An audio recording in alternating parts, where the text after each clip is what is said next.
Max Bankman, I'm the new doctor. Welcome aboard the Odyssey. ABC Thursdays. This ship is heaven. We're tending to our passengers' dreams. I'm in. From 911 executive producer Ryan Murphy comes a splashy new drama on a luxury cruise ship with Joshua Jackson and Don Johnson. It's your job to keep everyone alive. She's in VFib. 1, 2, 3. Clear. I have a pulse. You're going to be okay. Dr. Odyssey. Thursdays, 9/8 Central on ABC. And stream on Hulu. Get softer, smoother, and more even-toned skin after just one use with the new Gentle Exfoliating line from Cetaphil. Formulated with a unique triple acid blend that promotes surface skin cell renewal, these gentle chemical exfoliators remove dead skin cells and refine skin's texture while hydrating, resulting in softer, smoother, more even-looking skin. Shop the new Cetaphil Gentle Exfoliating line in the face and body aisles at your local Target store or online at Cetaphil.com. October is here, and that means it's time for pumpkin patches, apple cider, chilly weather, and staying informed ahead of the election right around the corner. There's no better place to stay up to date on the latest headlines than the DSR Network, and there's no better way to enjoy our podcast than by becoming a member. DSR members get access to exclusive content, our Discord and Slack communities, an ad-free listening experience, and more. Right now, you can get 30% off your membership by going to thedsrnetwork.com/buy and using code BOO. That's thedsrnetwork.com/buy and use code BOO. We hope you enjoy the show.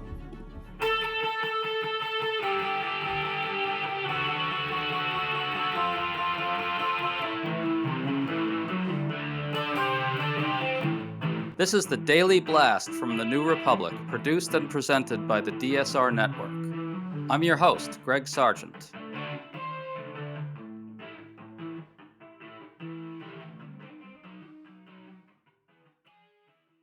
On Sunday, the New York Times published an extraordinary piece detailing Donald Trump's deteriorating mental state.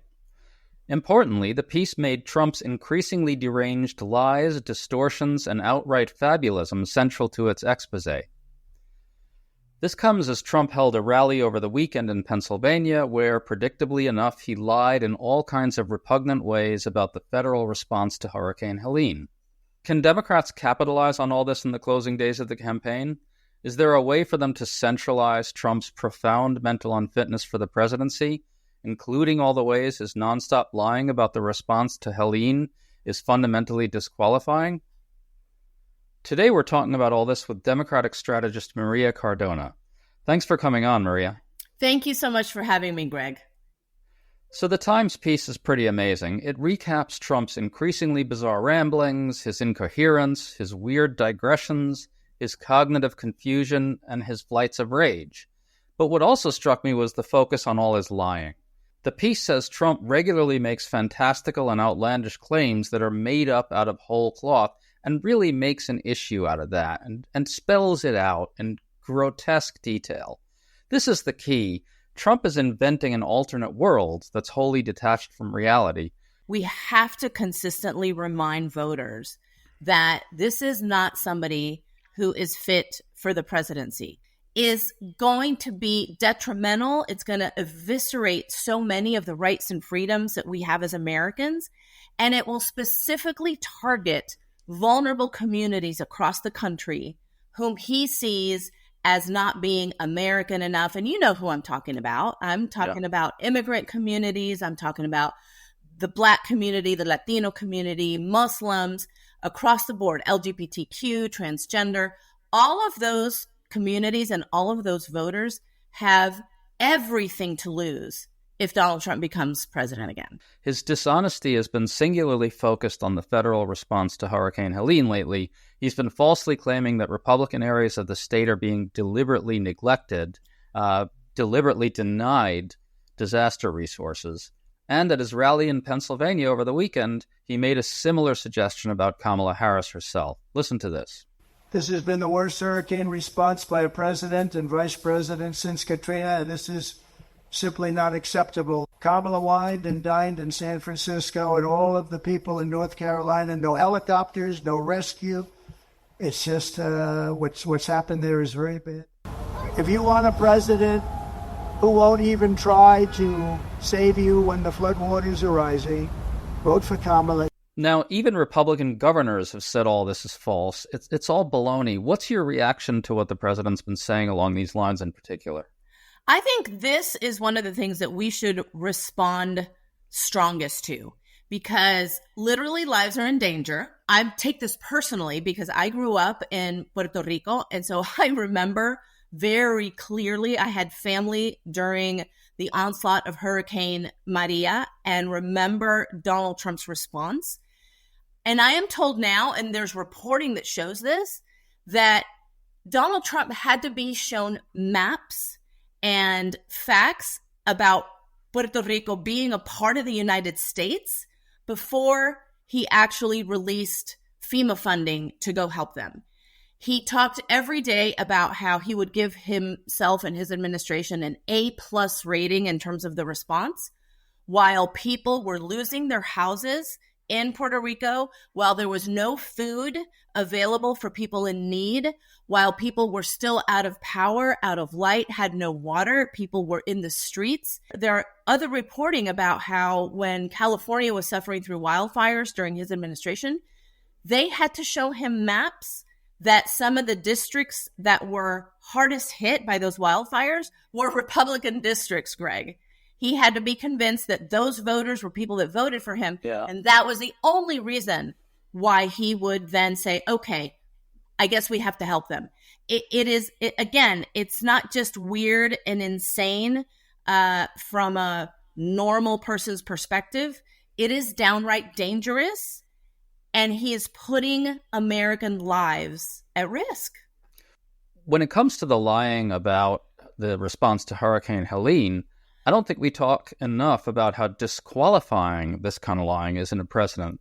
This effort to spread disinformation and enrage people against each other at a time when both parties are uniting to pull the country through a very trying crisis. Yeah. But Maria, could Democrats themselves say more clearly that this is disqualifying in someone who wants to lead our country? Yes, absolute yes, underscored and highlighted. And that's what we continually need to bring up and we need to underscore. With the perspective of hurricane relief, Project 2025 completely guts FEMA. It guts responses to these kinds of natural disasters. And so that is something that Democrats absolutely need to, frankly, lead with. Well, to your point, NBC News reports that Democrats are preparing to seriously ramp up the negative messaging about Trump in the final days of the race. Apparently, Harris campaign officials feel that there's still this block of undecided voters that hasn't quite decided that Trump is unacceptable, that these voters still aren't moving, and that the right kind of messaging about Trump can finally get to them. So should Trump's worsening mental state and derangement and the sort of dangerous quality of these new lies we're talking about here, should those things be central to the closing argument? And what does that look like if they do that? Well, I think, yes, they should be central. But that doesn't mean that they should do that at the risk of not talking about anything else. And I know that they won't. And this is another thing that drives me crazy about the coverage of this, Greg, because you know that now some media will say, oh, well, now, Harris is not going to talk about the economy. She's not going to talk about inflation. They're just going to talk about, how horrible Trump is, right? Ugh, I hate that. I know, exactly. It's the worst. It's like, is it possible to do two things at once? Why, yes, it is. Thank you. And I want to talk about this in two perspectives. The first one is exactly what you just said. So a campaign, as you know very well, can talk and chew gum at the same time, right? They can even listen to music while they're doing it. A campaign, and especially this campaign, who is flush with money, they have offices everywhere in the battleground states. They have thousands of volunteers. They have the ability to not just turn on a dime, but they have the ability to do many things at once and to target messages to the key voters that they know will move with specific messages. So this is now going to become one of those key messages to the voters that they know, exactly the ones that you're talking about, Greg, might not be convinced for whatever reason. I'm not convinced that there are that many undecided voters out there, by the way. But they might very well need a push to go out and vote because everything is actually on the line. And the big, I think, focus and end game here for the campaign, as it should be, is to get those, again, not so much maybe undecided, but unmotivated voters, and specifically the independent, suburban, Republican-leaning voters who were the ones who voted for Joe Biden in 2020. And I think there are more of them now. And that's why I think you're seeing a big push and so many people joining Republicans for Harris, because they do understand. They either worked for Donald Trump or were around his sphere and understand from a personal standpoint just how dangerous he will be for another 4 years, how unfit he is, how undeserving he is. And here I think is the bottom line, to remind voters that every single thing that Donald Trump does is for the benefit of one person, Donald Trump. No one else, no other reason. He's only running for office to stay out of jail. Let's remind Right. Well, to your point about these Republican voters that are still out there, these kind of, moderate, independent, non-MAGA voters. The Charlotte Observer in North Carolina had a scathing editorial hammering Trump for making the tragedy worse with his lies. The editorial specifically singled out how disgusting it is for Trump to tell people that Republican areas are being neglected. Now, about these voters, the disaster is hitting Western North Carolina pretty hard. That's mostly a very red area.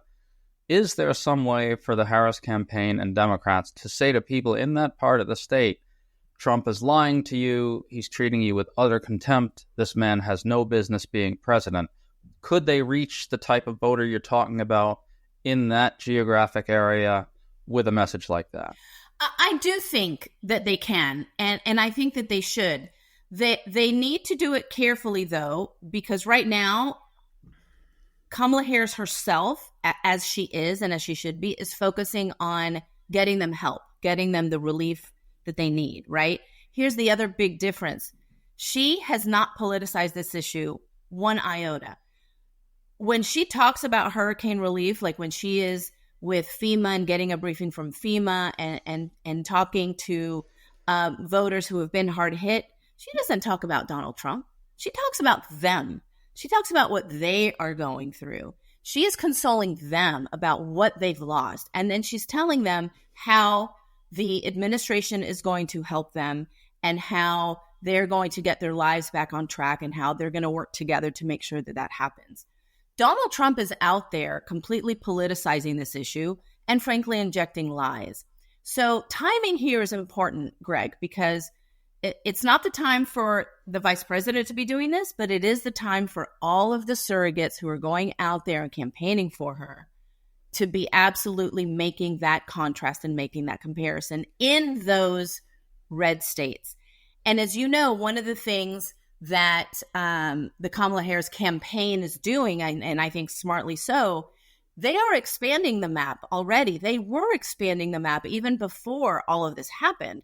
They've been going to rural red counties in Pennsylvania, rural red counties in North Carolina, pre-Helene, and they're expanding that map. They're going to places that is Trump country. I do think Democrats are a bit hamstrung by 2016 here. They tend to think Hillary tried to make Trump's debased temperament and character an issue, and she lost, and so there's no real point in doing it again, they think. But people have seen Trump as president now, and they know this is what they don't like about him. Yes. And Trump has gotten visibly worse, as you laid out earlier. Mm-hmm. So I do think Dems can make a case here. But what do you hear from fellow Democrats about this? Is there a reluctance to go down this road? I think there is some reluctance to go down that road, Greg, because of exactly what you just laid out. But I think you're also seeing and hearing, and what I'm seeing and hearing anecdotally and from some focus groups and polls that I've seen, I think people are ripe for that message because voters tend to forget, right? Voters tend to think of the here and now, and they tend to look backward with rose-colored glasses. And so there is a sliver of voters, I think, that are ready to hear this message, that are open to understanding what the reality was. And you're not only, I think, seeing that the Harris campaign is going to do that on hurricane relief, but you're also seeing that they're doing it on the economy. And she's doing it much more often too, which is when Republicans say, oh, people were much better off 4 years ago. Are you kidding me? 4 years ago, the economy was in a tailspin.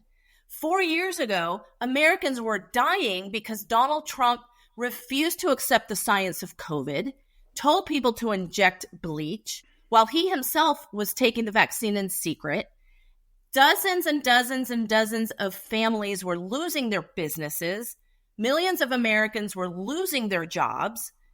And that is specifically a direct consequence of a president who was wholly unprepared, uninterested in dealing with one of the greatest tragedies and disasters that has faced this country in a century. If that is not something with which to measure the fitness of a president, then I don't know what is. But people need to be reminded of that. And here's another thing that I think is really important. When we heard the news of President Obama going out on the campaign trail, which I think is just great and fantastic. As you know, he is still a rock star, not just with Democrats, but with voters in general. But he will also be, I think, instrumental in reminding people, especially those people who think back fondly to the economy pre-COVID with Trump. He can remind people that he was the one who handed Trump the economy in recovery, the economy that was expanding, the economy that people remember very fondly. And what did he do? He took that economy and he flushed it down the toilet. Maria, final question.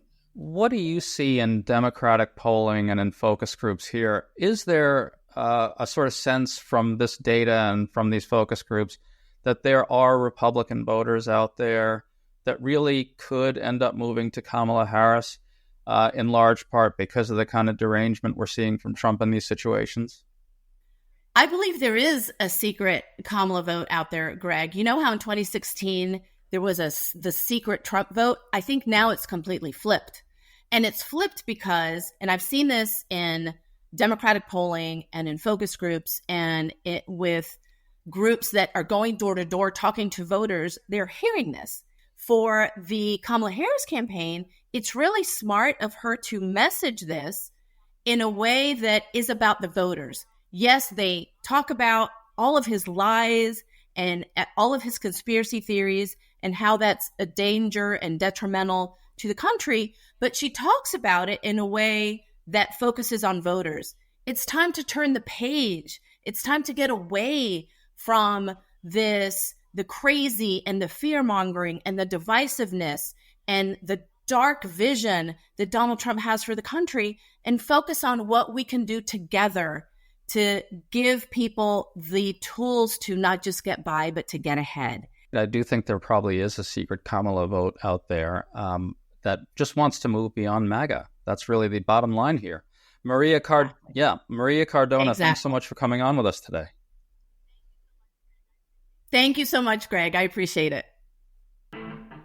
You've been listening to The Daily Blast with me, your host, Greg Sargent. The Daily Blast is a New Republic podcast and is produced by Riley Fessler and the DSR Network.